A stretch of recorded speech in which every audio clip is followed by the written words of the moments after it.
छत पर खेती करने वाला गांव।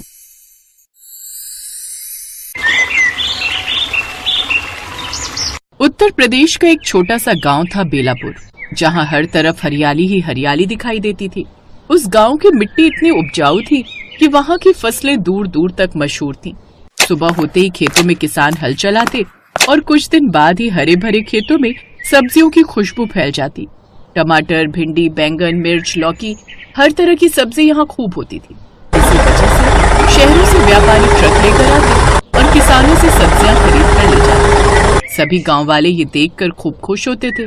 ऐसे ही एक रोज, अरे भाई, इस बार तो हमारी भिंडी की फसल भी खूब हुई है, अच्छी कमाई होगी हमारी। हाँ भाई, शहर वाले व्यापारी तो कल ही बोले थे कि बेलापुर की सब्जियों का कोई जवाब नहीं। हाँ, वो तो होगा ही, आखिर हम लोग इतनी मेहनत भी करते हैं और ऊपर वाले की कृपा से हमारे यहाँ के खेतों की खेती भी कितनी लाजवाब है। तभी उनकी पत्नियां उन्हें आवाज देते हुए कहती हैं, अजी खाना बनकर तैयार है, आपकी गप्पे खत्म हो गई हो तो घर आकर खाना खा लीजिए। हाँ हाँ, आया सरोज। ऐसे ही एक एक कर बाकी की पत्नियां भी आवाज देने लगी। फिर सभी किसान खुशी खुशी अपने घर चले गए। लेकिन किस्मत को शायद कुछ और ही मंजूर था। कुछ ही दिनों बाद अचानक जैसे एक अजीब बीमारी उन फसलों में फैल गई। एक सुबह जब मनोहर अपने खेतों में गया तो वहाँ का नजारा देख हैरान ही रह गया। अरे ये क्या हो गया, मेरी सारी भिंडी की फसल सूख गई। हे भगवान, मैं तो बर्बाद हो गया, कुछ नहीं बचा अब मेरा। हे भगवान, ये क्या, मेरे टमाटर के पौधे भी काले पड़ गए। जाने किसकी नजर लग गई हमारे खेतों को, अब क्या होगा। अब कुछ ही दिनों में पूरे गांव के खेत खराब हो गए। अब हम क्या करेंगे, खेत ही खराब हो गए तो घर कैसे चलेगा। व्यापारी भी अब नहीं आएंगे, सब्जी ही नहीं है बेचने को। अब हम खुद क्या खाएंगे और अपने परिवार को क्या ही खिलाएंगे। अब गांव के हर घर में यही चिंता थी, क्योंकि उस गांव में हर इंसान बस खेती करना ही जानता था, क्योंकि सबके पूर्वज यही काम करते थे। इसके अलावा वो और कुछ काम करते ही नहीं थे। मेरी तो कुछ समझ में नहीं आ रहा सरोज, अब क्या होगा। एक तो सारी फसल खराब हो गई है और ऊपर से कुछ समय बाद बेटी की शादी भी रख दी है। ऐसे तो काफी मुश्किल हो जाएगी। आप फिक्र मत कीजिए जी, ऊपर वाला हमें जरूर कोई रास्ता दिखाएगा। पापा, आप परेशान मत होइए, आप मेरी शादी मंदिर में ही करवा दीजिएगा। बेकार में आपको खर्चा करने की कोई जरूरत नहीं है। ये तो कैसी बातें करती है बिटिया, तू हमारी इकलौती बिटिया है तो हम तेरी शादी ऐसे कैसे होने देंगे। ऊपर से लड़के वालों ने हमसे दहेज की मांग नहीं की, ये उनकी खूबी है। लेकिन बारातियों का स्वागत ही तो अच्छे से करने के लिए कहा है। अगर हम वो भी नहीं कर पाए तो क्या ही इज्जत रह जाएगी हमारी। जहाँ मनोहर परेशान था, ऐसे ही घर के बाकी लोग भी चिंता में थे। उन सबको कुछ समझ नहीं आ रहा था। उसी गांव में एक किसान था बंसीराम, जो कि आलू की खेती करता था। उसके यहाँ का भी यही हाल था, लेकिन उसे एक सुकून था कि कम से कम उसका बेटा शिवम शहर में रहकर नौकरी करता था, जो कुछ पैसे उन्हें हर महीने भेज दिया करता था। शिवम के साथ ही शहर में एक लड़की उसकी कंपनी में काम करती थी, जिसका नाम था नेहा। वो दोनों एक दूसरे को प्यार करते थे और शिवम उससे शादी कर अपने गांव ले आया। नेहा शहर में पली बढ़ी थी और पढ़ी लिखी भी थी। गांव के लोग शहरी बहू को देखकर बातें बनाने लगे, क्योंकि अभी तक उस गांव में कोई शहरी बहू नहीं आई थी। अरे, उस विमला का बेटा तो कोई शहरी बहू उठाकर ले आया। लो, फिर तो हो गया बेड़ा गड़क। एक तो वैसे ही वो उनका इकलौता लड़का है और ऊपर से वो शहर की बहू उठाकर ले आया। अब तो ना जाने क्या ही हाल होगा उनके घर का। अरे हाल क्या होगा, शहरी तितली है, पढ़ी लिखी होगी, 4 दिन में उनके बेटे को लेकर फुर्र हो जाएगी और फिर बूढ़े बुढ़िया अकेले रह जाएंगे और क्या। शहर से आई लड़की को देखकर वो सब बिना सोचे समझे बातें बनाने लगे, लेकिन वो ये नहीं जानते थे कि जिनके बारे में वो ये सब कह रहे हैं असल में वो बिल्कुल वैसी नहीं थी। अब कुछ दिन तक नेहा उसी गांव में रही, लेकिन धीरे धीरे उसने ये महसूस किया कि उनके घर के साथ साथ बाकी गांव के लोग भी उदास हैं। फिर एक रोज उसने अपनी सास से पूछा, माँ जी एक बात बताइए, गांव में सब लोग इतने परेशान क्यों हैं? फिर सास ने आह भरते हुए कहा, क्या बताऊं बहू, पूरे गांव के खेत खराब हो गए हैं। अब लोगों के पास कमाने का कोई सहारा नहीं बचा। हमारे पास तो एक सहारा हमारा बेटा भी है, जो शहर में नौकरी करता है, लेकिन बाकी सब गांव वाले तो बस उस खेती पर ही निर्भर हैं। अपनी बची खुची कमाई से ही जैसे तैसे वो सब घर खर्च चला रहे। ना जाने कौन सा कीड़ा लग गया उन सबके खेतों में। जितनी बार भी उन खेतों में फसल करो वो खराब ही हो जाती है। नेहा को यह सुनकर बड़ा दुख हुआ। अब उसने सोचा कि कुछ न कुछ ऐसा करना पड़ेगा जिससे गांव वालों की मदद हो। इसके बाद अगले दिन नेहा छत पर कपड़े सुखाने गई। वहां से उसने पूरे गांव की छतें देखी। हर घर की छत बड़ी बड़ी और खाली थी। उसी समय उसके दिमाग में एक विचार आया, कमाल है, यहाँ सबकी छतें इतनी बड़ी बड़ी हैं, ये लोग इसका इस्तेमाल क्यों नहीं करते। फिर वो जल्दी से नीचे आई और इस बारे में अपनी सास से बात करने लगी। माँ जी, अगर खेत खराब हो गए तो क्या हम छत पर सब्जियां नहीं उगा सकते? छत पर खेती? अरे बहू, ये कैसी बात कर रही हो? फिर शाम को जब बंशीराम और गांव के कुछ लोग घर आए तो नेहा ने वही बात दोहराई। बाबूजी, अगर हम छत पर मिट्टी भरकर खाद देकर सब्जियां उगाएं तो क्या पता छत पर की गई खेती अच्छी हो जाए। ये तुम कैसी बातें कर रही हो बहू? ये तुम्हारे शहर के फ्लैट की बालकनी नहीं है जहाँ 2-4 गमले टांग कर तुम उसमें धनिया उगा लो तो खुद को बड़ा होशियार समझने लगो। फिर ये बात सुनकर नेहा चुप हो गई, लेकिन उसने हार नहीं मानी। फिर अगले दिन नेहा ने अपने घर की छत पर जाकर मिट्टी भरी और बीज बो दिए। बहू, तुझे क्या लगता है इससे सच में कुछ होगा? माँ जी, कोशिश करने में क्या जाता है। ठीक है, जैसा तुझे ठीक लगे वैसा कर। अब धीरे धीरे पौधे बड़े होने लगे। फिर एक दिन पड़ोस की कमला छत पर आई। उसने देखा कि नेहा की छत पर टमाटर, मिर्च और धनिया के पौधे लगे हैं। अरे बहू, ये क्या कमाल देख रही हूँ मैं, ये सब सच में उग रहे हैं? हाँ चाची, थोड़ी मेहनत और सही देखभाल से सब हो सकता है। देखना, अब तो हम छत पर ही खेती करेंगे। ये देखकर वो बड़ी खुश हुई। फिर धीरे धीरे पूरे गांव में खबर फैल गई कि विमला की शहरी बहू ने तो छत पर ही खेती कर डाली। लोग अब नेहा की छत देखने आने लगे। अरे, ये तो सच में खेती हो रही है। हाँ, अगर हम भी ऐसा करें तो शायद कुछ फायदा हो जाए।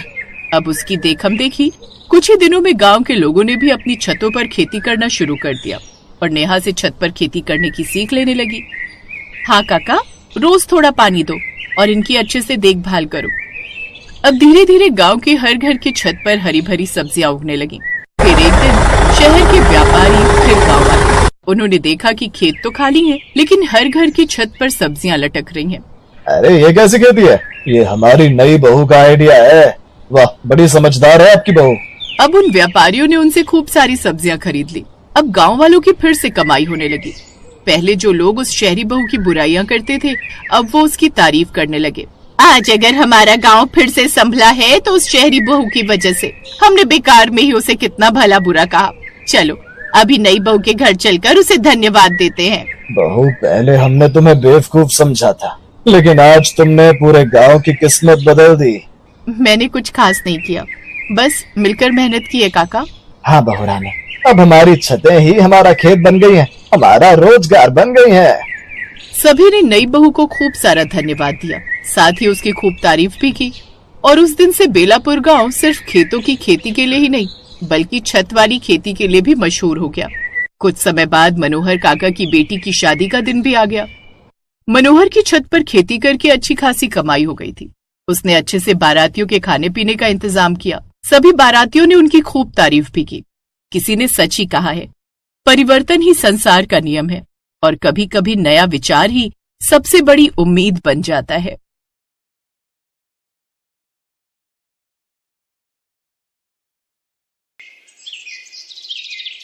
पार्वती अपनी नई बहू सोनम के इंतजार में हाथों में थाली लिए खड़ी थी। अपनी बहू की आरती उतारकर पार्वती बोली, सोनम बहू, अपने दाहिने पैर से ये कलश गिराकर अंदर आ जाओ। सोनम कलश गिराकर अंदर आ गई। उस घर को देखकर सोनम बोलती है, सूरज, तुम्हारा घर तो कितना छोटा है। अरे ये क्या, आते ही अपने पति का नाम लेने लगी। हमारे यहाँ पति का नाम नहीं लेते। अच्छा, तो आप बाबूजी को कैसे बुलाती थी? मैं तो इन्हें सूरज के पापा कहकर बुलाती थी। लेकिन माँ जी, मुझे तो इन्हें बंटी के पापा कहकर बुलाने में शर्म आती है। तुम भी ना एकदम बॉडम हो, तो तू इसको एजी ओजी कहकर बुला लिया कर। अच्छा जाओ, अब अपने कमरे में जाओ और नहाकर फ्रेश हो जाओ। फिर कल तुम्हें अपने हाथों से प्रसाद बनाना है, जिसके लिए हमें कुलदेवी की पूजा करने जाना है। अगले दिन सुबह जल्दी उठकर सोनम नहाकर तैयार हो जाती है। फिर अपनी पहली रसोई करने रसोई में जाती है, जहाँ वो अपनी पहली रसोई में सबके लिए हलवा बनाती है और फिर कुलदेवी के मंदिर जाकर उन्हें वो प्रसाद चढ़ाती है। ऐसे ही कुछ दिन बीत जाते हैं। कुछ दिन बाद सोनम को अपने ससुराल के हालातों के बारे में पता चल जाता है। एक रोज, सुनिए जी, घर में सभी सब्जियां खत्म हो गई हैं, मुझे कुछ पैसे दे दीजिए। अगर नहीं दिए ना तो शाम को बनाने के लिए घर में कुछ भी नहीं होगा और हमें नमक या अचार के साथ रोटी खानी पड़ेगी। मैं खाने को कहां से लाऊं? अभी तो मालिक ने तनख्वाह भी नहीं दी। अच्छा, अब मैं चलता हूं, काम पर जाने के लिए देर हो जाएगी। सूरज एक फैक्ट्री में गार्ड की नौकरी करता था। उसकी तनख्वाह बहुत कम थी और खाने वाले पूरे 5 जन। हे राम, 50 रुपए किलो बैंगन? नहीं नहीं, इतने महंगे नहीं चाहिए। अच्छा, ये आलू कैसे दिए? आलू भी पूरे 60 रुपए किलो। सब कुछ इतना महंगा है, इतनी महंगी महंगी सब्जियां खरीदूंगी तो आटा चावल कैसे आएगा? तभी सोनम के कानों में 10 रुपए अचार की आवाज पड़ती है। 10 रुपए अचार? ऐसा करती हूँ, आज यही ले चलती हूँ, कम से कम सस्ता तो है। उस रोज वो अचार लेकर ही घर आ जाती है और उसी से सबको रोटी परोसती है। लेकिन अब अगले कुछ दिनों तक भी वो वही सब उनको परोसती रहती है। अरे बहू, रोज ये अचार रोटी खाकर ऊब चुके हैं, घर में सब्जी नहीं बन सकती क्या? आप तो जानती हैं माँ जी, इनकी कमाई कितनी सी है और बाजार में सब्जियों के दाम कितने ज्यादा। भाभी ठीक कह रही है, अब जो भी बनाए खा लो। मुझसे तो नहीं खाया जाएगा बिना सब्जी के खाना। बंटी, ओ बंटी, जरा इधर तो आना। जा पड़ोस वाली कमला को बोल इस कटोरी में जरा सब्जी दे दे। 8 साल का बंटी कटोरा उठाकर सब्जी लेने पड़ोस की कमला काकी के घर चला जाता है। हाँ बोलो बंटी, ये कटोरी लेकर क्यों आए हैं? वो दादी ने थोड़ी सब्जी मंगवाई है। कमला मन ही मन सोचती है, आज अगर इसे सब्जी दे दी तो कल ये फिर कटोरी उठाकर सब्जी मांगने चला आएगा। एक काम करती हूँ, जो कल की बासी सब्जी रखी है वही दे देती हूँ। कमला बंटी को बासी सब्जी दे देती है, जिससे अब सोनम की सास पार्वती वो खा लेती है। शाम को वो बाजार जाकर 10 रुपए की थोड़ी सी सब्जी ले आती है, लेकिन उसमें सिर्फ आधी कटोरी सब्जी बन पाती, जिसमें केवल उसकी सास के लिए हो पाती। फिर एक रोज रोज जो सब्जियां बाजार से लाना तो हो नहीं पाएगा। मेरा मायका गांव में है, वहां पर खेत होने से कितना लाभ होता है। कम से कम हम अपने खेत में या आंगन में क्यारी लगाकर उसमें सब्जियां तो उगा सकते थे, लेकिन यहाँ तो इतनी भी जगह नहीं है कि हम ये कर सकें। शहरों में तो छोटी छोटी गलियां होती हैं जहाँ सब्जियां भी नहीं उगा सकते। खैर, अब कर भी क्या सकते हैं। इसके बाद सोनम घर के कामकाज में जुट जाती है, लेकिन अभी भी उसके दिमाग में यही सब चल रहा था। फिर शाम को छत पर से कपड़े उठाने गई, तभी अपनी लंबी चौड़ी खाली छत देखकर वो सोचने लगी, मैं भी कितनी बुद्धू हूँ, मेरे पास इतनी लंबी चौड़ी छत है, क्यों ना मैं इसी में सब्जियां उगाऊं। हाँ, थोड़ी मेहनत लगेगी। अब सोनम के मन में उत्साह आने लगता है। वो उसी दिन से छत पर मिट्टी डालकर उसमें खाद डालकर सब्जियां उगाने का काम करती है और उनकी देखभाल में कोई कमी नहीं आने देती। कुछ ही दिन में सब्जियां अच्छे से उगकर तैयार हो जाती हैं। ये देख सोनम बड़ी खुश होती है। माँ, सब्जी तो बहुत अच्छी बनी है, खट्टी मीठी। बिल्कुल ठीक कहा, सच में इसका स्वाद बड़ा अच्छा है। अरे, अपनी खेती की सब्जियों की बात ही अलग है। ये तो हमारी बहू की मेहनत है जो उसने शहर में छत पर भी इतनी अच्छी सब्जियों की खेती कर ली। बहू, तू तो मुझे एक कटोरी और दे दे, मुझे तो बड़ा ही मजा आ रहा है। ऐसा लग रहा है अपने गांव की खेतों की सब्जियां खा रहे हैं। नहीं तो गांव से शहर की मंडी तक आते आते सब्जियां आधी तो वैसे ही बासी हो जाती हैं, जिसमें कोई स्वाद ही नहीं होता, ऊपर से इतनी महंगी। अब तो हम रोज ही ताजी ताजी सब्जी खाएंगे और इसके दाम भी नहीं देने पड़ेंगे। सोनम को भी अब छत पर बने उस खेत से प्यार हो गया। अब वो खाली समय मिलते ही उसकी देखभाल में लग जाती। फिर एक रोज, तुम सच में बड़ी मेहनती हो सोनम, आज तुम्हारे कारण हमारी सब्जियों के पैसे बच जाते हैं और हमें इतनी ताजी सब्जी भी खाने को मिल जाती है। तभी वहाँ कमला भी आ जाती है। बहू, आज मेरे घर में सब्जी खत्म हो गई और बाजार अब इतनी धूप में कौन जाए। तू अभी के लिए अपने छत वाले खेत से मुझे कोई सब्जी तोड़ कर दे दे, जैसी तूने उस दिन दी थी ना मुझे बासी सब्जी।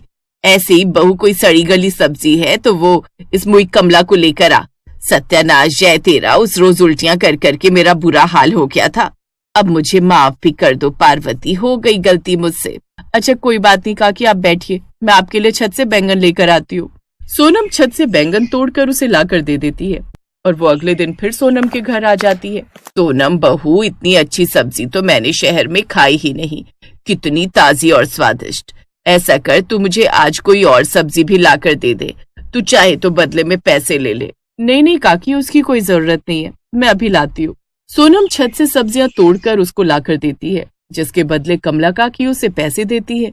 रख ले बहू, ये तेरी मेहनत के हैं, और हम बाजार से जाकर सब्जियां लाते हैं तो वहां भी तो पैसे देते हैं ना। अरे मैं तो कहती हूँ कि तू ऐसी सब्जियां बाजार में बेचे ना तो तू अच्छी कमाई कर सकती है।